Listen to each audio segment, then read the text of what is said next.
Yo and welcome. Yo and welcome.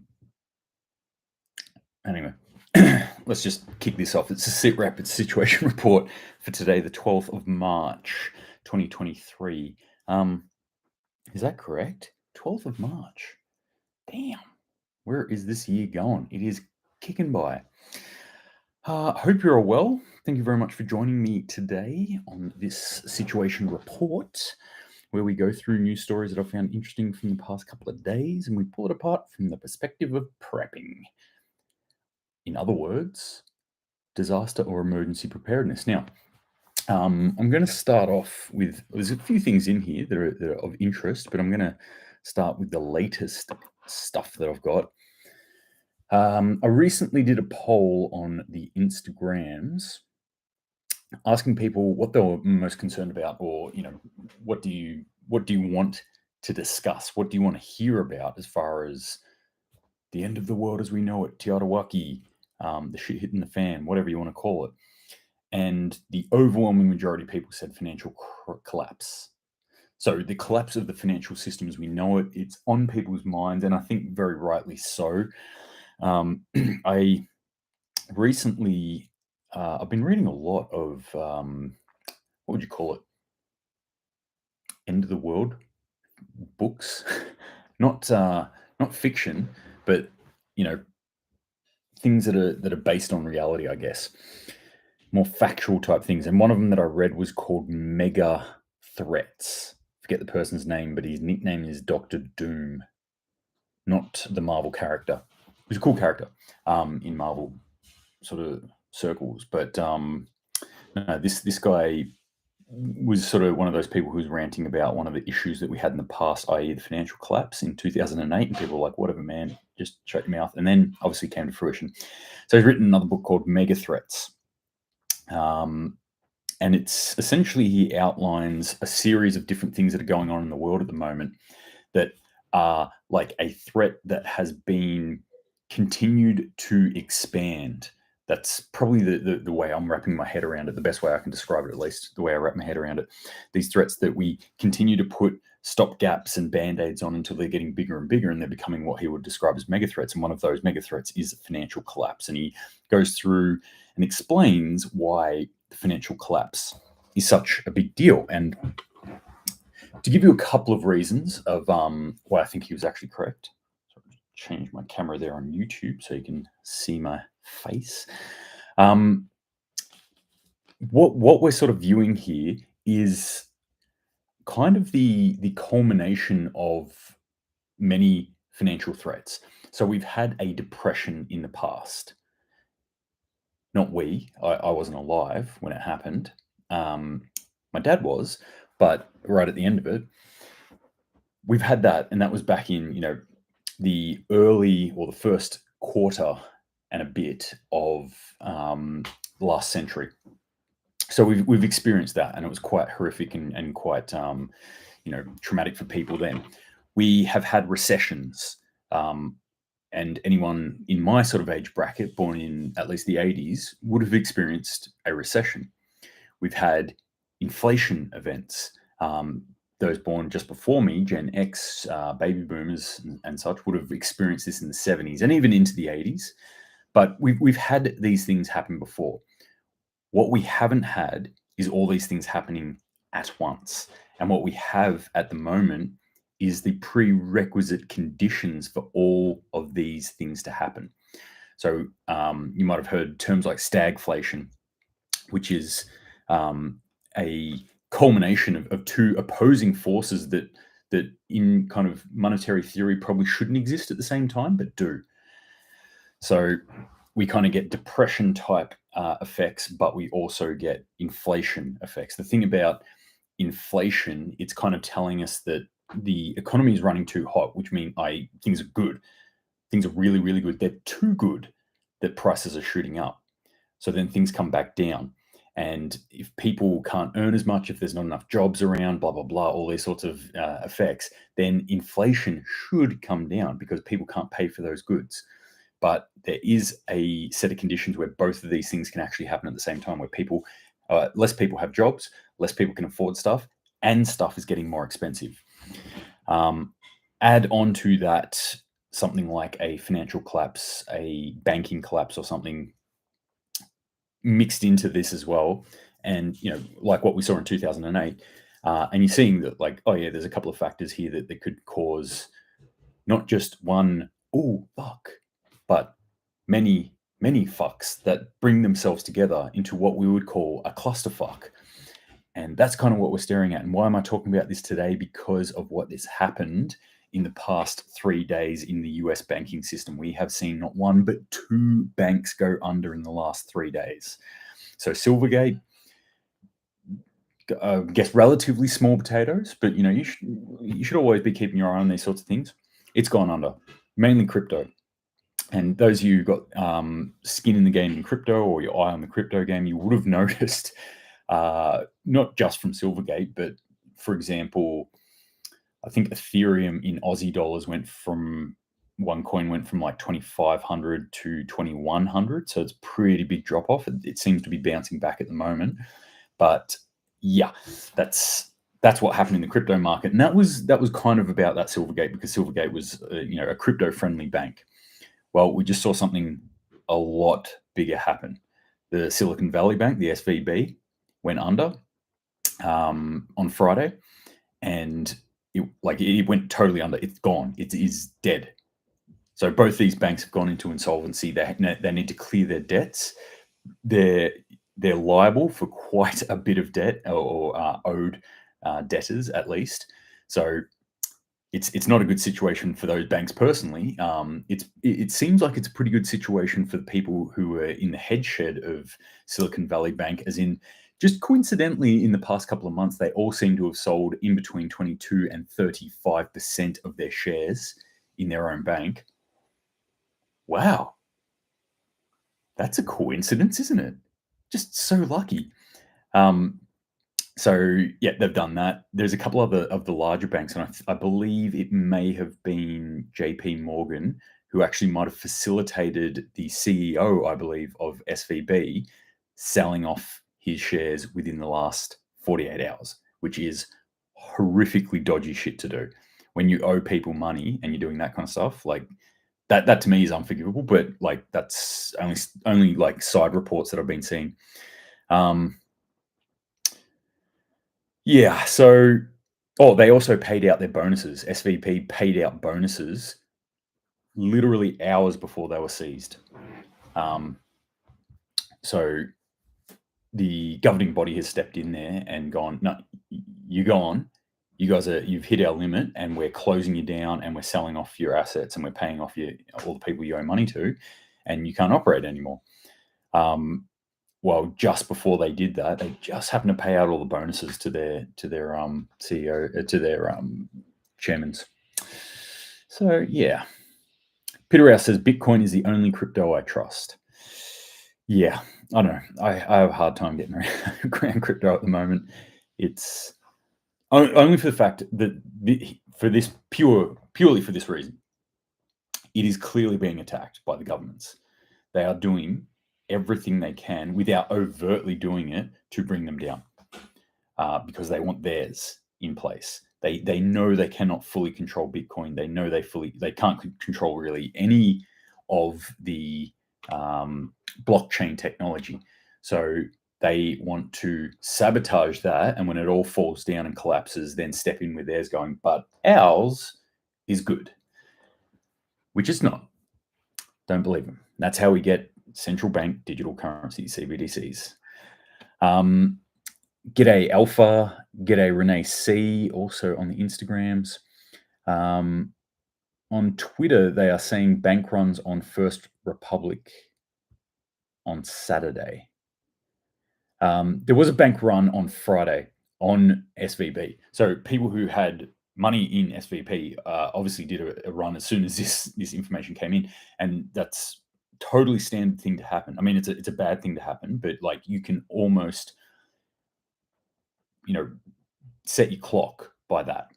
If some sort of shit went down in the banking system, you can guarantee there are runs on it. The runs will come initially from people who have a lot of money in it, and who have their finger on the pulse. So this is why it's actually beneficial to be looking at this sort of information. I don't recommend to people, unless you've got the appetite for it, to sit there and stare at what's going to go wrong in the world. It's a pretty heavy task to do. But this is why I do this sort of stuff. I look at this and go like, this could be a problem. We might need to react now.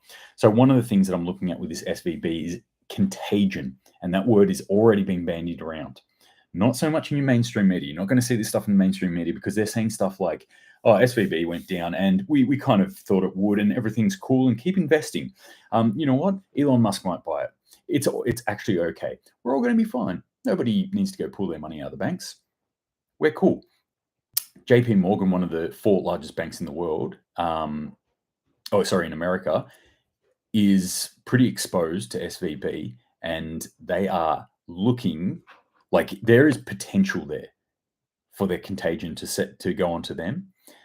Larger banks mitigate these sort of collapses by diversifying what they actually invest in, which SVB didn't really do. They had some diversification, but they were really heavily invested. Like they were about Silicon Valley, oddly enough. So tech stock, which is a lot of its hopes and dreams and imaginary unicorn farts, for the main part, when you're looking at tech stocks nowadays, I mean. So yeah, obviously overexposed to that. Obviously, tech stocks have not been doing great this year, and for a number of other factors that have been going on, another number of other reasons, they just got caught out and they were like, bang, we're done. So yeah, they've collapsed, but we're looking also at the bigger banks now. I've been looking at some of the larger banks, so the big 4. One in particular, Bank of America. Looking at charts here for the last 3 quarters, when we're looking at unrealized loss. So unrealized loss may not be a problem for a bank as long as they can get the long-term hits, and that's essentially where SVB was sitting. They're like, it doesn't really matter, and then they started to figure out that those long-term hits weren't going to come because of what's happening with the bond market, and it was not going to turn around. So they're like, okay, actually we need cash and we need it now, and so they started selling off a lot of their stocks and a lot of other stuff, and then investors in it were like, wait a minute, what's going on here? And then they collapsed. So just to have a look at this on these charts, the charts that I'm looking at, which is a summation of the top 4 banks in the world, and their unrealized losses has kind of dipped down, where it was actually in the negative last year. In the sort of 2021, we're looking at it coming into 2022. The last 3 quarters, it has flipped and not just gone like, oh yeah, we've come up a little bit. We're talking like, what are we talking about here? $111 million for Bank of America alone. So total for these 4 banks, what are we sitting at? I can't even read the numbers on this, but it's off the charts, is what I'm trying to say. It's like a curve that goes like this, and then the last 3 quarters, that's what their unrealized losses have jumped to.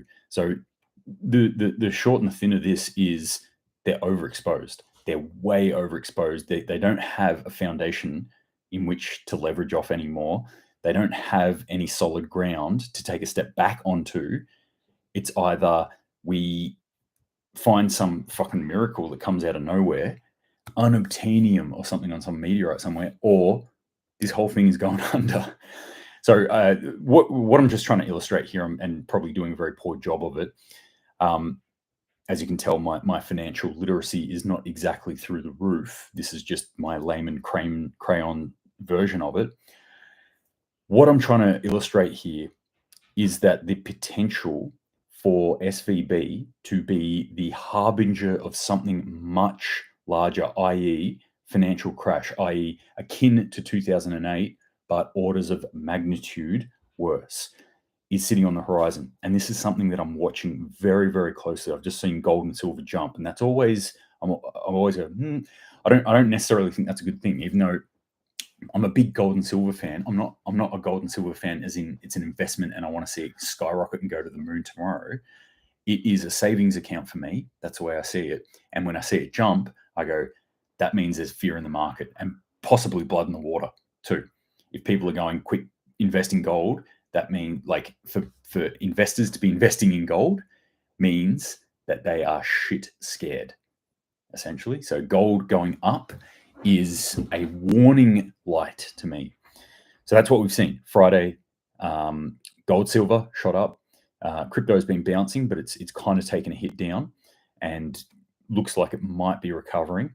The major indices are going down at the moment, or we're going down on Friday. Obviously, markets closed at the moment. So Monday is going to be a very interesting one. You're going to have to keep your eye on that one. And I kind of said this on Instagram on a story that I put out there.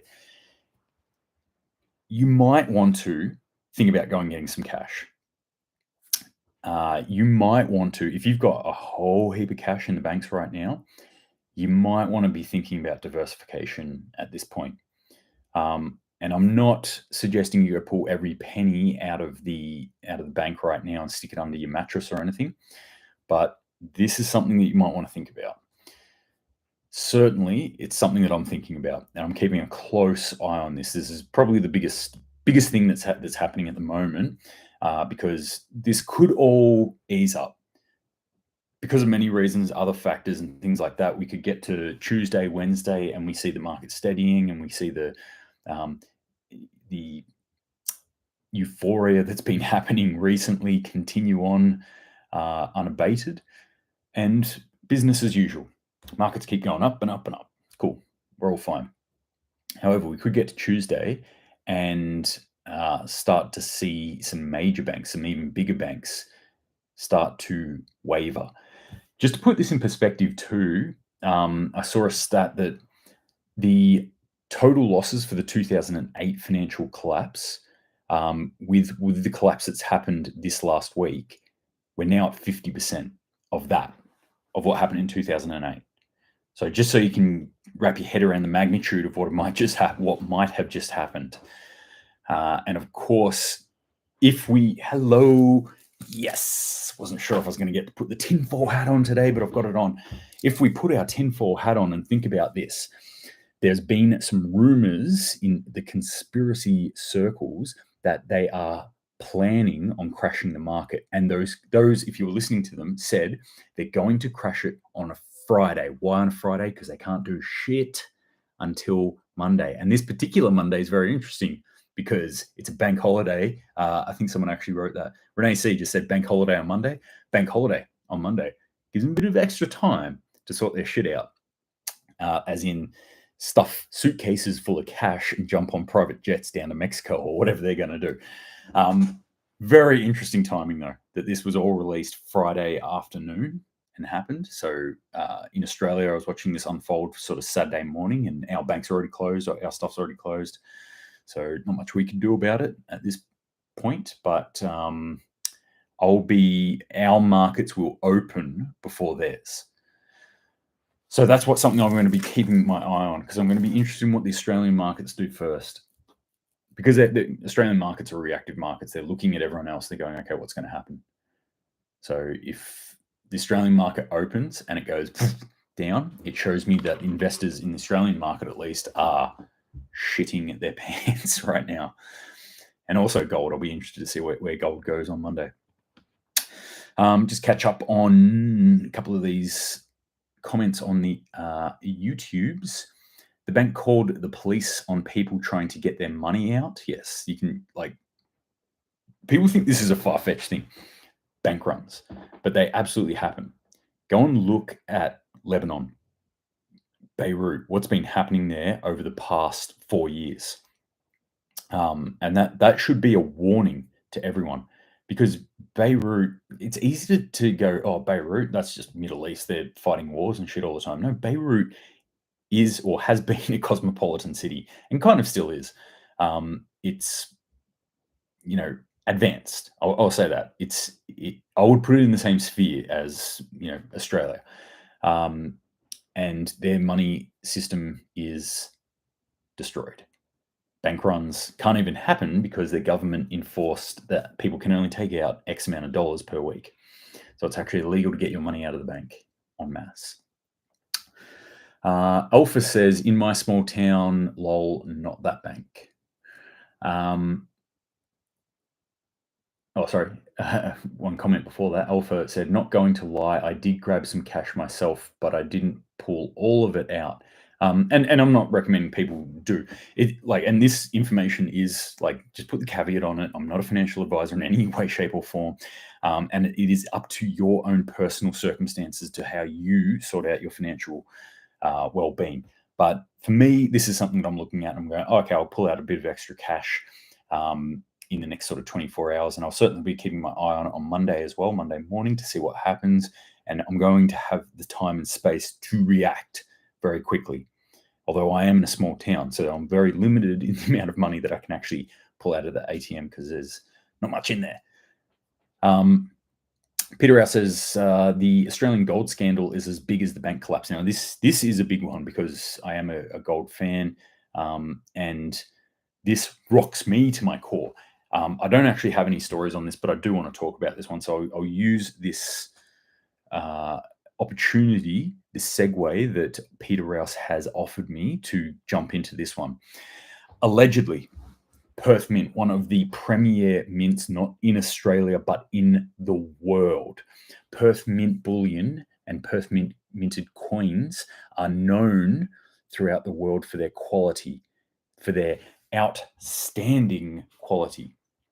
Well, news has come out that Perth Mint may have been selling gold to China. That's fine. Okay, it's a free and open market. And if communist countries want to buy gold, then it's, we don't have any restrictions on that at the moment. So have at it. However, the allegation is that this gold is not 999, as in 99.9% pure, that they have been cutting it with a bit of baking soda, if you catch my drift. They've been playing a little fast and loose with the gold mixing and have actually been cutting it so it is less than pure gold, which is a pretty disturbing allegation, especially for me because I have purchased Perth Mint bullion in the past. So that's pretty shit stuff. It's shit stuff for a number of reasons. Like, you can look at this and people have looked at this and commented on and gone like, yeah, good, sell that to China. It's like, no, not good. This destroys trust in the system.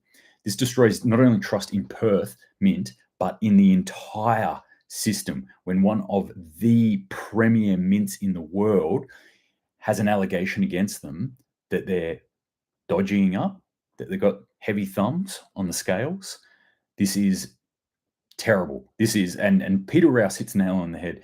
The gold scandal in Australia, as big as this bank story, I could not agree with that more. This could be one of those things. Again, let's go a little tinfoil hat on this. If I was a government and I wanted full control of the people, I want control of how they spend their money. So I'm going to change over to a central bank digital currency because I can track where that money goes. Every single cent that they spend, I know where it goes. And then I can program it and I can say, you can spend on this, you can't spend on that. And in that way, I shape exactly what I want people to be spending their money on. Except there's this thing called cryptocurrency, which is outside of the system. So let's tank that. Let's get rid of that first. We'll take over that. Except there's this thing called cash and people can just store cash and pay for it. Let's get rid of that. Get rid of it. Bang, done. Nobody pays cash anymore. Except there's this stuff called gold and silver, which is actual money. It is real money, not paper money or plastic here in Australia, not digital money, not theoretical FPOS money that just flies around, not ones and zeros on a screen, real money, actual wealth or representation of wealth. So how do we get rid of that? Well, here's a way you can get rid of it. Destroy the trust in the system. If people are looking at it going like, well, I don't know if this is, 100% gold. I don't know how cut this silver is. I don't know if there's an actual ounce or not. Then all of a sudden people have no faith in it. And if people have no faith in it, then where are they going to put their faith? Oh, of course, in the government would never lie to you. Remember that? Anyway, that's my tinfoil hat on that one. So disturbing stuff coming out of the Perth Mint thing. I think this is horrible information, but as I keep saying, alleged. And if the truth comes out that it is actually happening, yeah, I think that's going to rock the gold and silver market quite a bit. The other conspiracy theory I've got about this one is that the government could be looking at this and going, okay, gold it's up here at the moment. We know it's going to go up here, but we want to buy it down here. So let's do this little hiccup in the system. Gold, silver drops. They go, yeah, thank you.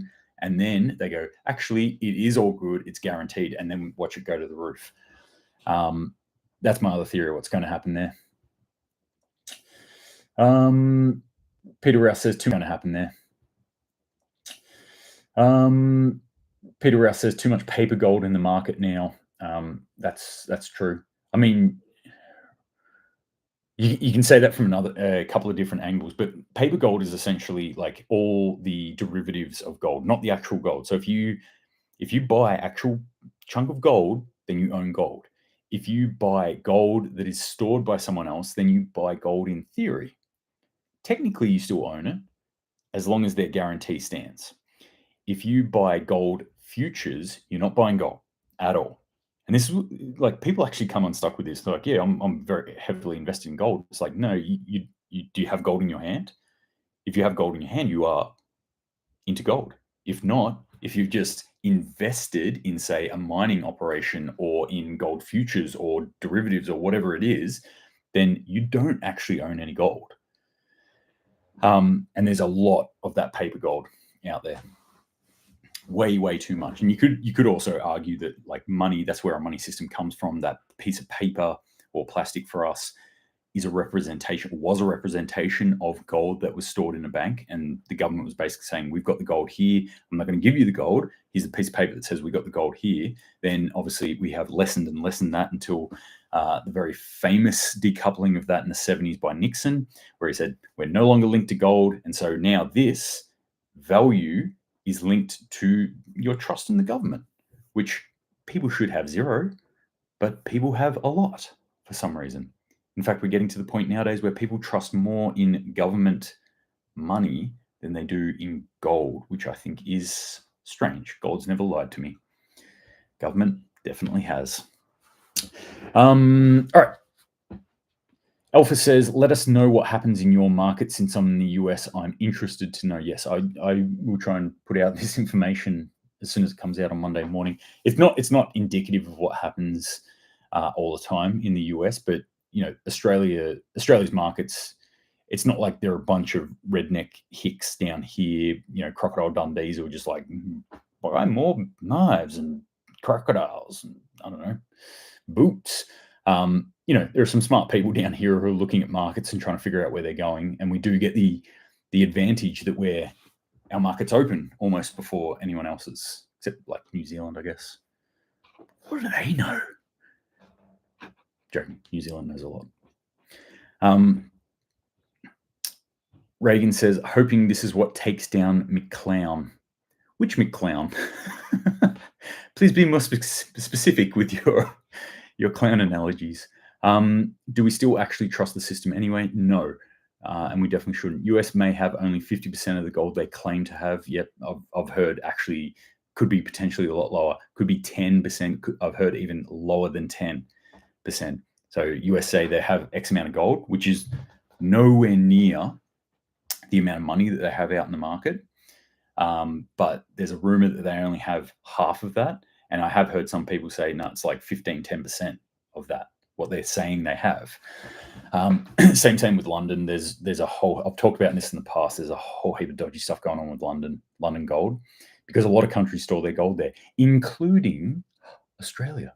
Yes, our gold does not sit here in Australia, even though it's pulled out of the ground here in Australia, off to London with it. So we can let our betters, I guess, our ruling elite look after it. Charlie Core says, I only keep my rent and bills in the bank and have done this for years now. Good. Reagan says, the clown is the pathetic attempt of a premier we have in WA. I think you could swap out WA for almost any state right now in Australia. All right, so that's what's going on with the financial markets there, and that whole heap of stuff around the banking collapse. Obviously, it's a big one. This is something we've all got to keep our eye on. Peter Rouse says, not very green, shipping gold to UK to store it there. Yep. UK also has not been giving out serial numbers for their gold. So their gold is allegedly serialized, as in every country that stores their gold there has a certain serial number on those gold bars, but they don't release that information, which I think is very convenient and dodgy. Just going to touch on this Nord Stream stuff.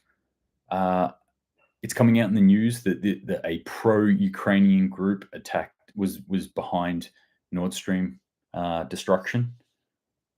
Like, duh.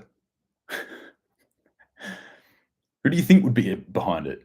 It's clearly got ties in. There's US, there's Ukraine need to shut this down.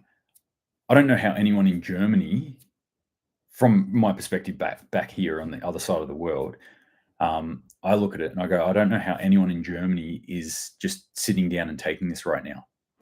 Like, as far as I can see, the German people are being hosed over wholesale. And it's not by the Russians. It's by the Americans. It's by being forced into the war in Ukraine. Yeah, and they're the ones who are getting punished for it. They're the ones who are losing out on everything. So interesting.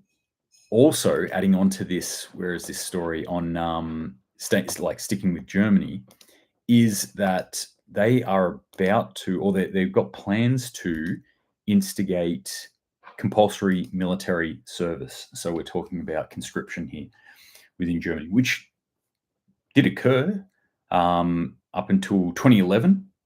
They had compulsory military service. Then they got rid of it. It's been suspended in Germany.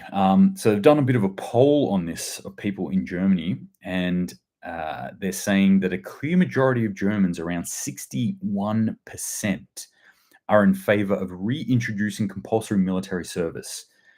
This is a result of a current representational survey by the Market and Opinion Research Institute, Ipsos.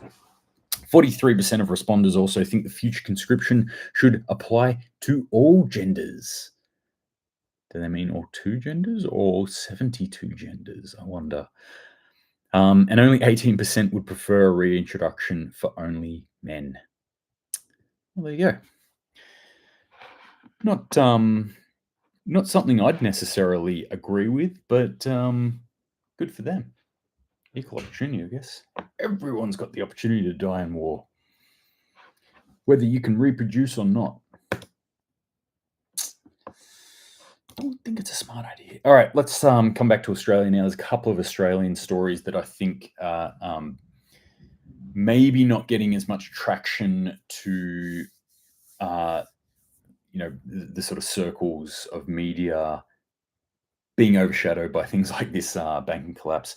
But we're having our own little collapses here in Australia, and they're starting to. If you're looking at the data points, you're starting to look at this, or I am at least, and going, okay, all right, this is the inevitable consequence of actions that have happened in the past. So to sum it up, my belief is the lockdowns were a retarded policy.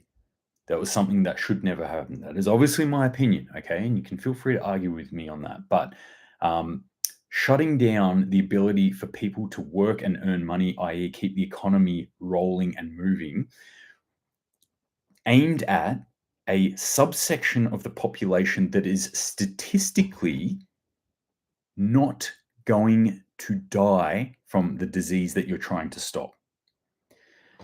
So your most fruitful portion of a society, 18 to maybe 45, 50-year-old, okay?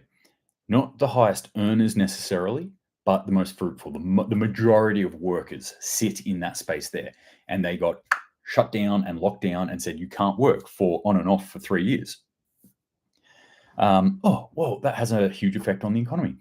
And did it stop everyone getting this disease? No. And did it stop, people getting it badly? No. Like, all that stuff still happened. So I think it was just a total bungle, an utter bungle.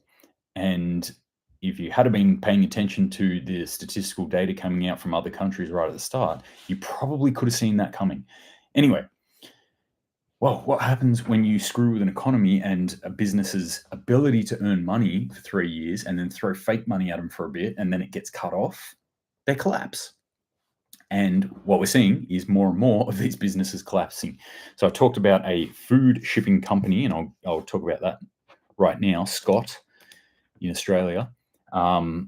Mainly frozen foods, so frozen goods. They currently have millions of dollars worth of frozen food. We're looking at $500 million worth of cold items sitting in freezers right now that has to be moved somewhere else. Where? I don't know. We don't have that many cold places in Australia. I don't know if we can get it to New Zealand in time or down to Tasmania. This stuff's going to go bad. A lot of it is going to get destroyed. So again, just reiterating, because I talked about this story last SitRep I did, your frozen food aisle in your supermarket, expect it to have less, okay? Expect it to look a little bare. Prepare yourself for that, because that could be a shock to people. People get a bit freaked out by that, but that's going to happen. But the wider consequence here is that up to $500 million worth of frozen food could go bad and have to be destroyed. That has a flow-on effect back down the chain to the manufacturers of that food. So like I said, Scott, it's not like, we don't live in an economy where a business disappears or a bank goes under and everyone else just continues on life as normal around it. We are interconnected, and the interconnections with a food supply company, food chain supply company, is that the right? Food supply chain company, is pretty immense, both up and down the chain. We're talking about vertical integration here. Some companies like Woolies and Coles, they make sure they own all the parts along there, or at least control all the parts along there. But yeah, what we're going to see here is one big chunk of that pulled out, which means we see collapses along that line. Renee C says Scott's collapse is being downplayed so much in the media. Peter Rouse says, did you see the New Zealand pilot kidnapped in Papua? Complete blackout in New Zealand media. That's weird. And yes, I have seen it. I've been following this one. Yesterday or the day before, they released another video with him. He appears in good health, but they are saying they're not going to release him until their demands are met. Their demands being something along the lines of mediation between Indonesia and Papua, moving towards freeing Papua. So that's what their goals are. They want to free Papua. They don't want to be part of Indonesia anymore, and they're doing it by kidnapping foreigners. So as far as I know, still held by all reports, seems in fairly good health. He had to read the script, which is pretty standard stuff for kidnapping. The other part of this was their demands included that no foreign pilot will land in Papua for the time being. So that's where that's at. I'm not sure why you're getting a blackout on that one, because that should be a big thing in New Zealand. Should be all over newspapers. People should know about that. Renee C says, ha ha ha, a survey of people we selected based on their views to influence the outcome into what we want to say, which is very correct. You should always take these Vox Populi, these surveys and things like that, because clearly they don't survey everyone. Okay, I get somebody call me up on the phone and say, "Hey, I'm here from a survey." I'm like, I don't want to talk to you.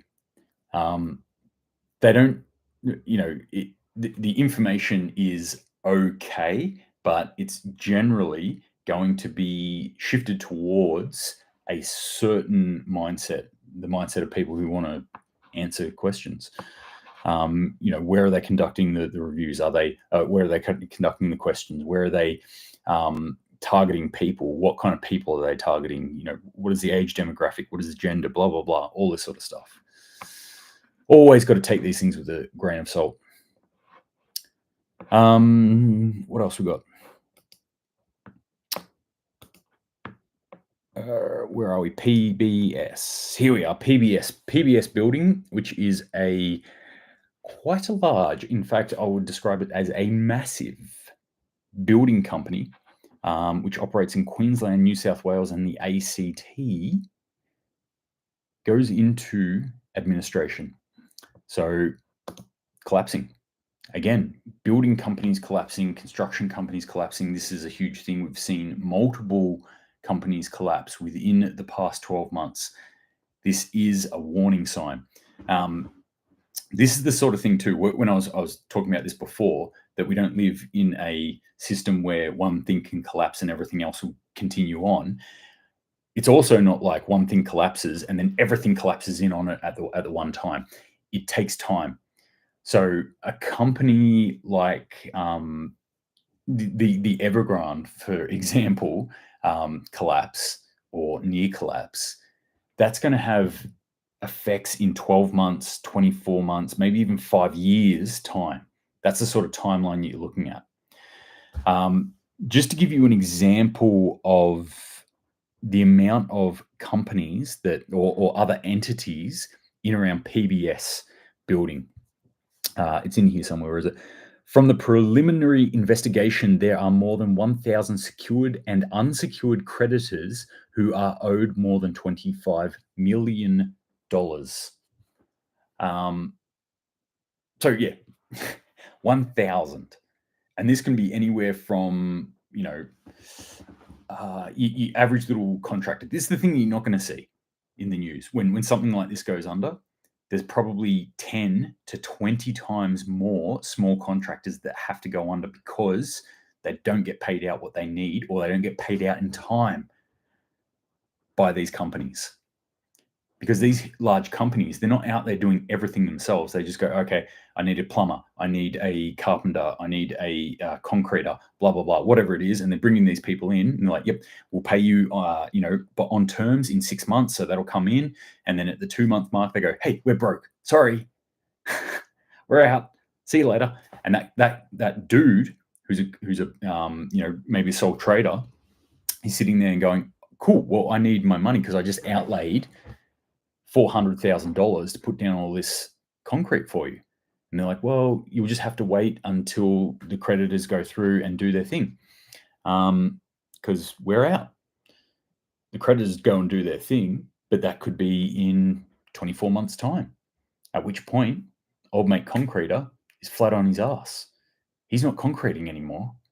His business has folded and he's down the corner on his knees just trying to get by. That's concreters though. They'll do that anyway. No, just a joke. Love the concreters. Big respect out there to concreters. Great people. Especially if you give them a slab of VB while they're concreting. That's what they need. Peter Russ says, breaking news, 4 people shot in Auckland. Interesting. I'll have to look that one up. That does not sound good though. Renee C says, China factories are having quote-unquote holidays due to drop-in orders and laying off staff or not hiring. Lots of stranded people in city with no work. That does not make a good situation. Scott's collapse is being downplayed so much in the media. Yep, I read that.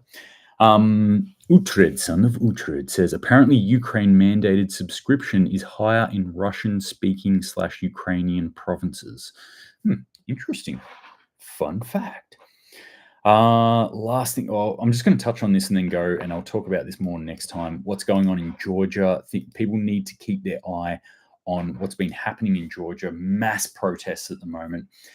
for a number of reasons. First thing that I always say this, we're moving into a more violent time, I believe. People are going to be more violent for a number of reasons, but just the general media that we're consuming at the moment is going to make people more stressed. More stressed people will explode into violence easier.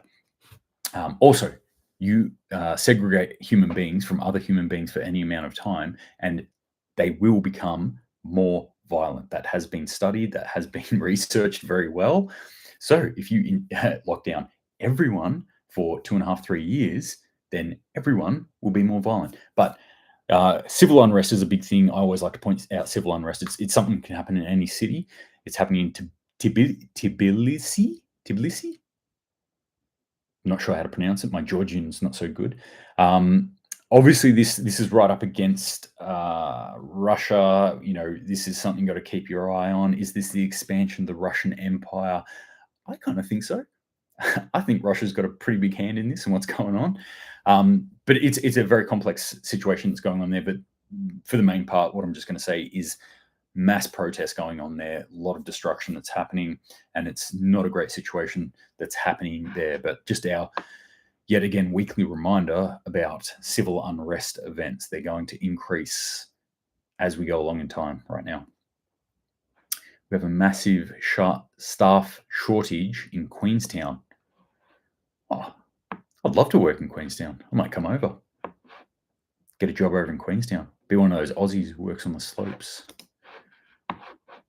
That's, for those who don't know, what I just said is Aussie working on the slopes, as in it's this, Aussies always go over and work in Queenstown on the ski slopes. It wasn't some sort of derogatory racist comment or anything like that. If anyone got confused with that. All right, that's it for today. That's all I'm going to talk about. Hope you're doing well out there, whatever you're up to on this beautiful Sunday. Make sure that you're getting out to the garden if that's possible, making sure that you are working on your preps in whatever way that you see fit. But definitely keep your eyes on what's happening in this financial market with this banking collapse. I think that's probably a big one at the moment that we need to watch. I'm not saying that everything's going to go to poo-poo on Monday. I'm saying keep your eyes open. Okay, that's it. And be ready to react. It's not going to go Mad Max or anything. When I say be ready to react, I'm not saying put on your body armor and your NVG and go out and start hunting people. It's not purge yet. It's get your bank card ready and get to the ATM. Get a couple of K out, maybe. But apart from that, gang, thank you very much for joining me as always. I really appreciate it. Hope you have a fantastic rest of your Sunday, and I will talk to you all again very soon. But until then, Semper Paratus.